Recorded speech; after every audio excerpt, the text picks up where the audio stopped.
Today we will talk about metal core chair. I made this chair, but as an idea for the chair I used Hiroshima's Prefecture manufacturer Maruni Wood Industry work that was built and now is located in New York's Modern Art Museum. The idea that they included in this chair is very fascinating. The base of it is 8 millimeters in diameter metal core, and around that core there is thin layer of solid wood applied. The main idea is that this chair is very light, has unrealistically thin legs, and at the same time it's strong and it can bear heavy weights. Diameter of those legs in the end is 15 millimeters, and if we count this 8 or 9 millimeter cord that is inside, then we can understand that there is about 3 millimeters of wood above that metal core. There is some differences between this project and my project. The seat is a little bit thinner in my case, but those rounded corners are straight in my chair. Here you can see connection photos from this chair that you can find in New York's museum. If we take a look on the leg, we can see that it consists of two pieces from top. One is the leg material and other one is spine holder plus a piece of leg. As you can see, the wood grain is going along from many sides. You can feel that it is one solid piece of wood. View from left and front. As you can see, there is a connection in 45-degree angle, and the diameter of leg defines how seat is looking from the top.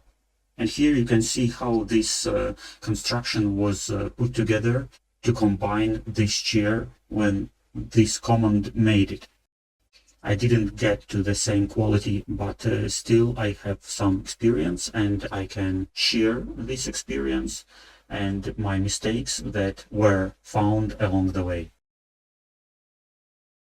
So the first thing I ordered from China, from Temu, 50 centimeters long metal tubes, and inside those tubes I put also 5 millimeters in diameter metal rod. My idea was that it would be stronger construction as if just one piece of metal. I mean that there are three surfaces. One is outer surface of tube, then inner surface of that tube, and then outer surface of inner rod that makes it harder to bend, hopefully. I did print a drawing from AutoCAD that was very detailed, and I put my parts on it to understand in which places I have to bend them and what angle I have to gain. So I did put the smaller rod in the tube, so one end of it goes out for about 1 centimeter, so it will hold the next part and it will be easy to connect them. Here you can see how this connection should look according to the drawing. This is also a bending machine that I ordered on Temu, and it's very good for bending 8 millimeter metal rods. I bent those parts very carefully because you can bend just in one direction. You can't unbend it. So I checked for many times and then bent more to gain the correct angle. And then welding process can start. As you understand, all those parts were not longer than 50 centimeters, so I had to weld them together to get this chair construction necessary that will hold itself and all weights that will be put on it. So as you can see, corner is very smoothly bent metal rod, and 5 centimeters after that bend, there is connection. Main idea with welding, I'm making metal parts liquid so they can mix together and make one solid metal part. I'm not very professional in welding. I did have to work with metal cutting disc to cut off all those parts that were above the surface of my rod. In one place the chair leg was too short, so I had to add a piece of metal to that place by welding it on and then cutting it to get precise length. This is the finished inner core of my chair, with all parts welded really strongly, and those parts that will hold human body have more welded parts in them. Here you can see the drawing from left side, and those red triangles are the strength elements. These small metal pieces were welded to the corners to make this chair less unstable. As a spine holder, I use 3mm thick metal plate that is welded to those two legs. Here you can see finished metal construction, and all wood parts can be put on it right now.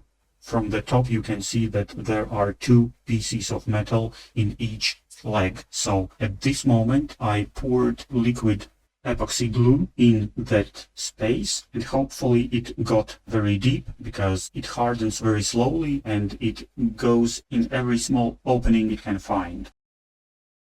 Next step is to put this metal seat frame on paper and draw lines around all those metal parts so we can cut those channels in wood.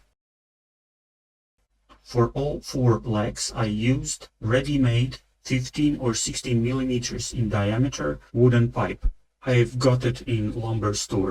For back legs I chose the most deformed ones, those which were already not straight, and for front legs I took the straight ones.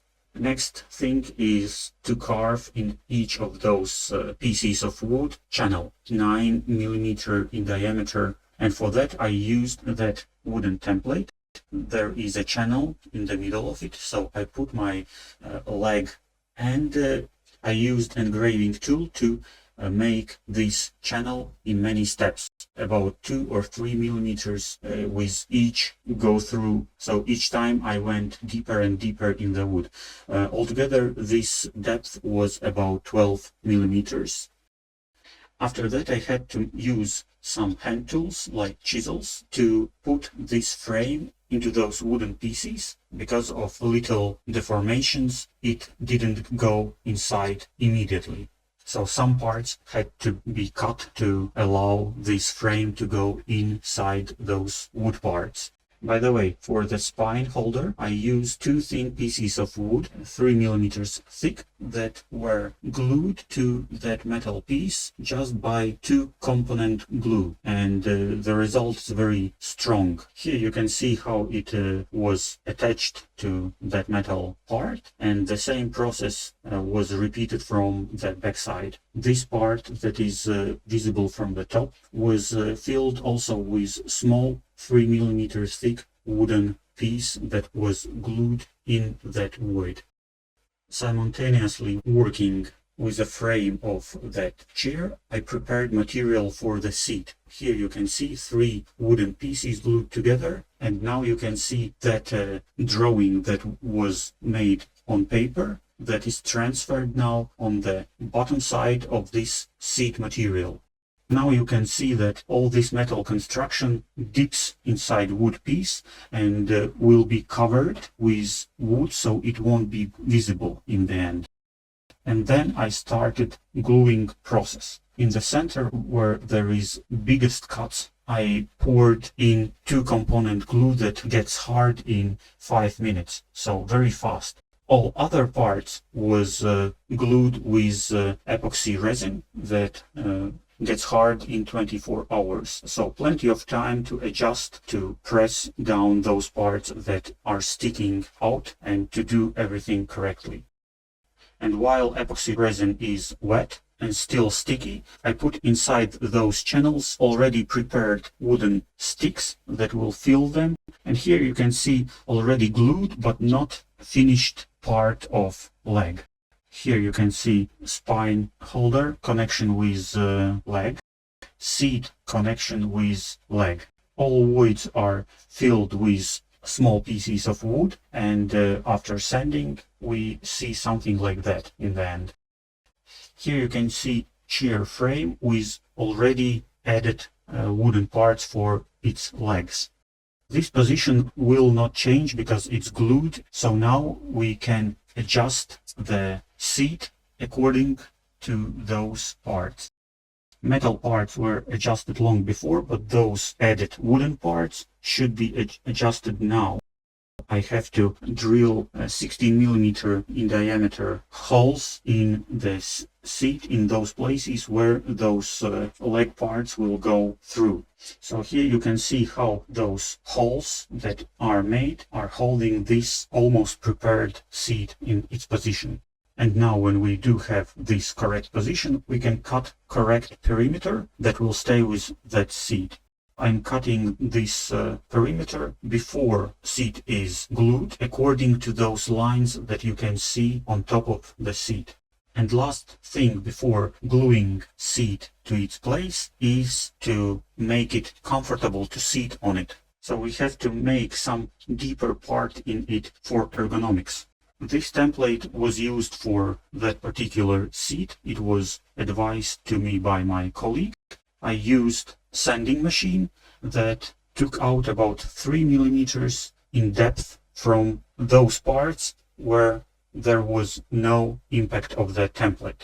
Template was not allowing the sanding machine to go deeper.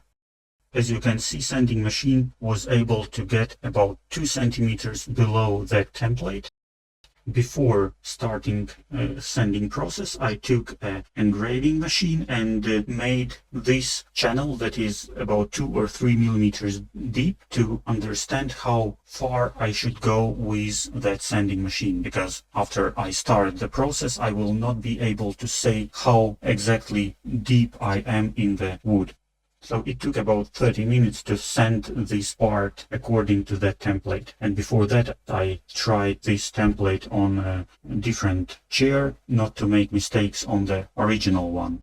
And now we can start gluing process. I put a plastic between my seat and table so it would not be glued to the table. I wrapped also paper around legs of my chair so liquid epoxy glue would not go down using chair legs, and in some places I pressed frame down in the body of the seat.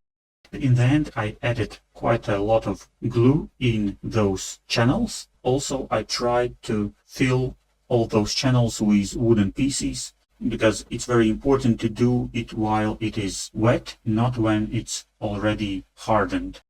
As you can see, there was some problems. I still got a piece of wood that was glued to my seat, but it was sanded off quite easily. But if you remember those triangles to make this chair stiffer, I used those triangle pieces of wood to add this wooden cover to those parts. There was used 4 wood pieces with hole 16 mm in diameter and with cut out parts for those metal inlays.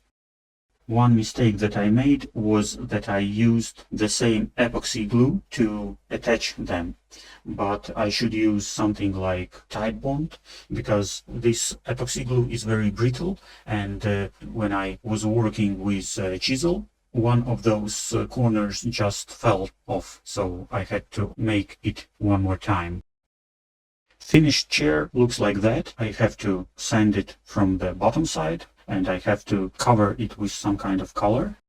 After creating that chair, I can say that there are some problems that I would not like to see, but here they are. The main ones are those triangles. In some places they are not very straight, like in 45-degree angle. In other places there were some voids between those wooden parts and leg, and I had to fill it with some filler to close those voids. This is finished chair that is functional. You can sit on it, you can stand on it. I did risk and bounce on it like backwards, holding myself on 2 back legs. It's an interesting feeling and I don't want to repeat it one more time, because those legs are so thin. When you sit on it or when you drag it you can feel this vibration that comes from that metal core. Otherwise, it's functional, it's stylish, it's good looking. So I think the project is successful, and the main idea was to try and understand how can we connect together those two materials, metal core and wooden frame. Thanks for your interest in that project. If you have any other ideas, if there are some suggestions that I should be doing or could do better, or if you have tried something similar, I would be very happy for your comment. Thank you and bye.